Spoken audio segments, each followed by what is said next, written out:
E aí, pessoal, fiquei aqui na responsabilidade de resolver a sétima questão, né? Prometi para vocês em deixar hoje aqui para vocês, certo? Foi uma questão bastante comentada, né? No nosso último encontro. A sétima questão é essa daqui, pessoal, da prova anterior.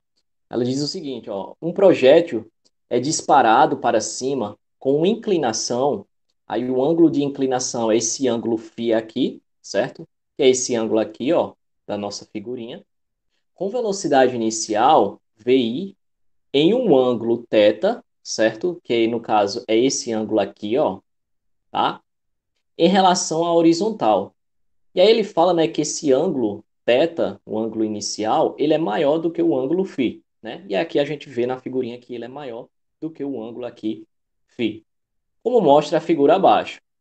Aí a pergunta, né, diz o seguinte, ó, o que que ele quer na questão? Mostre que o projétil percorre uma distância d até a rampa em que a distância é isso aqui, certo?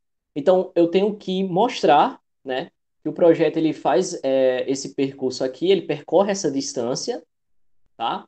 E aí o resultado dessa distância tem que ser isso aqui, beleza? Então vamos lá. Pessoal, a gente está tratando de movimento balístico, certo? E como a gente vem comentando, né, nos nossos encontros anteriores, o movimento balístico ele é caracterizado por dois movimentos: movimento horizontal e movimento vertical, beleza? Lá na página 72, né, o capítulo 4 do Halliday, a gente tem essas imagens aqui que fala sobre o movimento balístico, né? Como eu falei para vocês, é um movimento que é caracterizado como movimento vertical mais um movimento horizontal, certo? Se vocês olharem para essa imagem aqui, movimento balístico, a gente tem a presença, né, das componentes, né, da velocidade, no caso aqui dessa bolinha azul aqui, ó, é, a, o- a direção, né, do vetor velocidade inicial será essa daqui, né? E aí a gente tem a componente v0y e o v0x aqui, certo?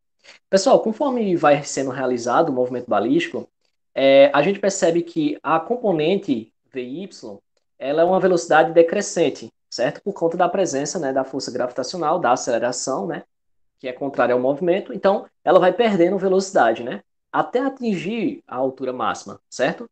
E aí vocês observam que aqui, ó, a componente Vx, ela é uma velocidade constante, como eu falei para vocês lá, certo? E aí, ó, vocês podem observar aqui, ó, então ela vai continuar. Então vocês percebem que quem está variando aqui é a componente Vy e quem está variando também é esse vetor aqui, certo? Só que o Vx, ó, ele permanece o mesmo, certo? Não há variação do Vx aqui. E aí, pessoal, quando ela atinge a altura máxima, então aqui, ó, velocidade constante. Aí, ó, velocidade é nula na altura máxima, ó, Vy aqui é zero, né? Porque ela atinge a altura máxima aqui, e aí ela vai voltar a cair novamente, a bolinha, né? Então, Vy aqui é zero, certo? E aí, olhando aqui, ó, e aí, agora a gente já tem uma velocidade crescente, porque ela atingiu a altura máxima e agora, como ela está caindo, a velocidade dela vai aumentando, beleza? E aí ela vai atingir o solo com a mesma velocidade de que quando ela saiu lá do solo. Então a gente tem aqui uma velocidade crescente, é o Vy, o Vx permanece constante, não altera. E aí, olhando aqui para a imagem, a gente percebe, ó, o Vx aqui ele permanece constante, não alterou. A gente vê o Vy aqui ele alterando de velocidade e o vetor velocidade aqui, né? É, também alterando a sua velocidade, certo? E aí no final, pessoal, quando atinge o solo, a gente percebe ó, que o Vx aqui ó, ele permanece constante, o Vy aqui tem essa direção, né? Atingiu o solo, né, com a mesma velocidade de quando saiu, como eu falei. E aí a gente tem a componente, a gente tem o vetor da velocidade aqui do movimento balístico. Beleza, pessoal? Então vamos lá. Se a gente analisar, né, o nosso projétil ali do ponto de vista horizontal, a gente vai utilizar esta equação lá do capítulo 4 do Halliday, né, que é a equação 4-21, tá? Que essa aqui é a equação do movimento horizontal quando a gente está tratando de movimento balístico, onde fala que a variação do espaço é igual à velocidade inicial multiplicado pelo cosseno inicial do ângulo vezes o tempo, beleza? A gente também tem a presença do movimento vertical, certo? E aí, a equação para o movimento vertical é a equação 4-22, que é essa daqui, certo? Que a variação aqui da altura vai ser igual à velocidade inicial multiplicado pelo seno inicial vezes o tempo, menos 1/2, g, né, que aqui é é a aceleração gravitacional, vezes o tempo ao quadrado, beleza? E aí o que que acontece? Para poder eu encontrar a minha equação aqui, no caso da trajetória do meu projétil, o que que eu vou fazer? Eu vou isolar esse t aqui, certo? Esse tempo aqui, e tudo isso aqui eu vou, como ele está multiplicando, eu vou passar para o outro lado dividindo, beleza? Então tá aqui, ó. Até eu chamei de equação um. O tempo vai ser igual à variação do espaço dividido pela velocidade inicial multiplicado pelo cosseno do ângulo inicial, beleza? Então, foi o que eu fiz aqui tirando, né? Eu encontrei o tempo aqui tirando a minha equação aqui 4-1, beleza? Aí o que que eu faço, pessoal? Como eu quero a trajetória, eu vou pegar essa equação tempo aqui e vou jogar dentro da equação do movimento vertical, beleza? Então, aonde tiver o t aqui, ó, eu vou substituir por este valor aqui, por esta expressão. Então, vamos lá, ó. Eu repeti aqui, ó, se vocês olharem aqui, eu repeti aqui no início, né, a equação do movimento vertical. E aonde tinha t, eu substituí por essa expressão. Então, tá aqui, ó, repeti novamente igual do jeito que tá aqui. E aqui a gente tem um t. Então, eu substituí pela variação do espaço, tá aqui, dividido pela velocidade inicial vezes o cosseno do ângulo inicial. Beleza? Então, substituí aqui. Menos, né, 1/2, que é a mesma coisa aqui, né? Eu coloquei g sobre 2 aqui. E o t aparece novamente aqui. Então, ao invés do t, eu coloco essa expressão aqui, está dado aqui, elevado ao quadrado, né? Porque o tempo aqui está ao quadrado. Beleza? E aí, pessoal, o que que acontece? Na nossa equação, no nosso exemplo aqui, né, a gente vai considerar o x inicial como zero e o y inicial como zero, né? Que é o momento em que o projeto sai desse ponto aqui, ó. Beleza? Onde eu estou passando a setinha. Certo? Então, o espaço na horizontal é zero e na altura também aqui é zero. Beleza? Como aqui vai ser zero, né? Então, eu arrisquei aqui vai ser zero. Aqui a gente simplifica, né? Vai dar um isso aqui. Aqui vai ser zero e aqui também vai ser zero. Beleza? Então, a nossa equação, que eu chamei a equação número 2 de y, né? Final aqui, vai ser igual a essa expressão aqui. Beleza? O x aqui, eu coloquei xf aqui porque significa o x final. E aí, pessoal, o que que acontece, né? Se a gente observar lá no nosso exemplo, né, a gente está tratando de um movimento balístico, só que é um movimento balístico que é em um plano, né, em um plano inclinado, né? A gente tem a presença do ângulo φ aqui, beleza?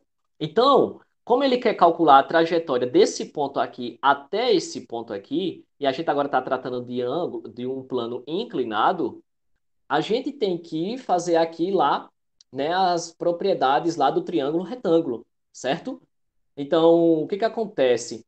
Quando a gente olha para a nossa equação aqui, né, da trajetória que a gente encontrou, a gente tem que saber quem é esse y aqui e quem é esse x, já que a gente está tratando de um plano inclinado, certo? Se a gente tivesse, né, nenhum movimento em que não fosse um plano inclinado, então não precisaria, né, a gente fazer isso aqui, mas é plano inclinado aqui. Então o que que a gente vai fazer? A gente sabe, né, que o seno desse triângulo aqui, no caso o ângulo φ, vai ser igual ao cateto oposto a ele, que no caso aqui vai ser y. Por quê? Porque o y inicial é zero, né? Então, e o y final aqui, então vai ser y, certo? Dividido por d. Como esse d está dividindo, eu passo para o outro lado multiplicando, então o y vai ser igual a d vezes o seno de φ, beleza? Então esse é o meu valor de y, ou seja, é o valor da minha altura aqui. E aí a gente sabe que o cosseno de φ vai ser igual a x, né, que é o cateto adjacente, dividido pela distância, certo? Que no caso é minha hipotenusa aqui. Como o d aqui está dividindo, passo para o outro lado multiplicando, então o meu x vai ser igual a d vezes o cosseno de φ. Então eu vou substituir os meus valores aqui de y e de x lá na minha equação que eu desenvolvi aqui, a minha equação que eu chamei de número 2, certo? Então vamos lá. Então, aonde tiver y, tá aqui, ó, y, eu vou substituir por d vezes o seno de φ. E aonde tiver x, eu vou substituir por d vezes o cosseno de φ. Foi o que eu fiz aqui, ó. Então, eu coloquei aqui d vezes o seno de φ, e onde tinha x, eu coloquei d vezes o cosseno de φ, certo? E aí tinha x aqui, repeti novamente da mesma maneira, e o restante da equação foi repetido aqui, certo? Só fiz essas substituições. E aí, pessoal, o que que eu fiz aqui? Vamos lá. Eu tirei o mínimo múltiplo comum, né, dos meus denominadores aqui, e aí vai ser esse valor aqui, né, essa expressão aqui. 2 vezes a velocidade inicial ao quadrado vezes o cosseno do ângulo θ inicial ao quadrado aqui, certo?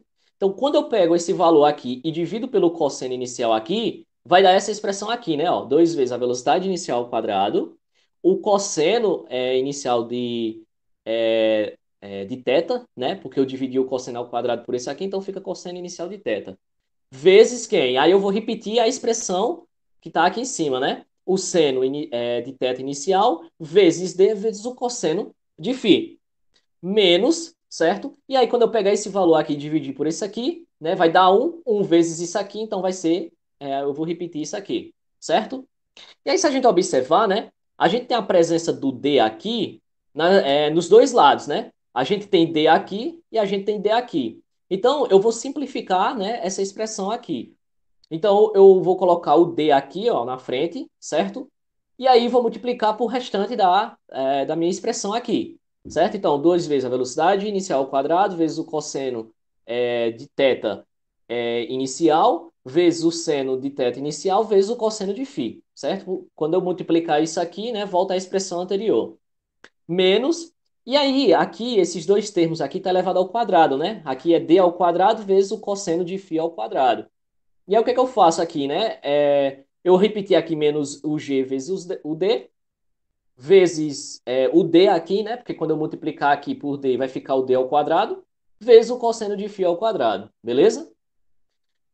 Pois bem, e aí o que que eu fiz? Como esse D aqui, né? Agora a gente tem o D multiplicando toda essa multiplicação aqui, se eu passasse para o outro lado, passaria dividindo, e aí D dividido por D dá 1, né? Então eu posso cortar esse D com esse D aqui, certo? Então, o que que eu fiz mais aqui? O que que a gente desenvolveu? Aqui no meu denominador, eu joguei para o outro lado aqui, multiplicando o seno de φ. Então vai ficar essa expressão aqui, certo?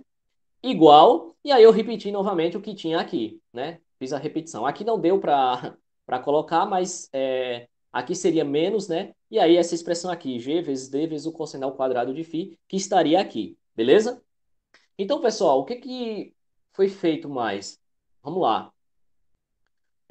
Eu peguei essa expressão aqui, né? E passei para o outro lado da igualdade. E se ela é positiva, né, toda essa multiplicação aqui ela é positiva, ela passa para o outro lado negativa, certo? Então eu repeti o que já tinha aqui, menos toda esta expressão aqui até o cosseno de φ, beleza? E aí, né, o que que acontece? A gente aqui, depois do menos, tinha essa expressão aqui, né? E aí a gente vê que o g está multiplicando o d, né? O g e o cosseno ao quadrado de φ está multiplicando o d. Se eles estão multiplicando, se eu quiser jogar para o outro lado, vai passar dividindo, né? Então aqui vai ficar, eu vou isolar o d aqui, desse lado da equação, certo?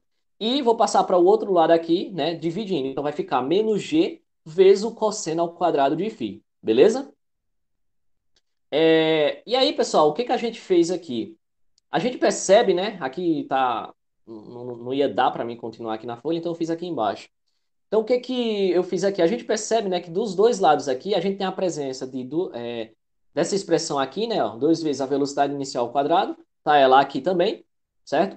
E aqui a gente, no mínimo, tem a presença, né, do cosseno de θ inicial nos dois lados da expressão. Então, eu vou simplificar aqui a minha expressão. E aí, esse D aqui, ó, eu coloquei para esse lado, então D vai ser igual 2 vezes a velocidade inicial ao quadrado vezes o cosseno inicial, certo? O cosseno de θ inicial. E aí, o que que eu fiz aqui? Aí simplifiquei, né? Como essa expressão aqui está multiplicando o seno de φ e aqui é o cosseno ao quadrado do ângulo θ inicial, então vai ser igual. Multiplicando aqui vai ficar cosseno ao quadrado inicial, né? Cosseno de θ inicial, seno de φ, certo? Porque quando eu multiplicar por isso aqui, volta à expressão anterior, menos o seno, né, de θ inicial vezes o cosseno de φ. Beleza? E aí dividindo, né? E aí repetir aqui novamente, menos g vezes o cosseno ao quadrado de φ. E aí, pessoal, esse sinal negativo aqui no denominador, eu posso colocar ele aqui, né? Não faz nenhuma diferença. E aí, colocando aqui na frente, ia ficar menos 2, né? Velocidade inicial ao quadrado, enfim, e o restante da expressão. Só que eu não quero deixar aqui negativo. Eu quero deixar positivo. Então, se eu deixar isso aqui positivo, eu tenho que mudar o que existe aqui dentro, do que existe aqui dentro, beleza? Então, vamos lá. Como aqui tinha cosseno, né, de θ inicial vezes o seno de φ, aqui era positivo, vai ficar negativo, né? Então tá aqui, ó, ficou negativo, certo? Porque esse menos, né, multiplicou pelo menos aqui, então fica negativo. E aonde estava negativo, ficou positivo, certo? E aí, né, existe aqui uma soma de arcos, né, as propriedades lá da trigonometria, em que diz o seguinte, que o seno, né, de x menos o y é a mesma coisa do seno de x vezes o cosseno de y menos o cosseno de x vezes o seno de y, certo? E aí, quando você olha para essa expressão aqui, é bem parecida com o que a gente tem aqui, né? Então, aqui, ó, o seno de θ e o cosseno de φ. Seria o de θ aqui seria x, né? E o de φ seria y. E aí aqui a gente tem o cosseno de θ, que aqui no caso seria x, e o seno de φ, que aqui no caso seria y. Então eu posso substituir essa expressão aqui por essa daqui, né? E aí seria o seno aqui, no caso está x menos y, aqui vai ser igual ao seno de θ menos φ, certo? E aí, né, eu substituir isso aqui por isso aqui, repetir o restante da expressão, dividido pelo que a gente tem aqui no denominador, e aí a gente chega na nossa equação, né, da distância, que era isso que a questão queria, né? Ele queria aqui, ó, mostre que o projeto percorre uma distância d até a rampa, em que aí aqui está a nossa expressão, né, a nossa equação da distância.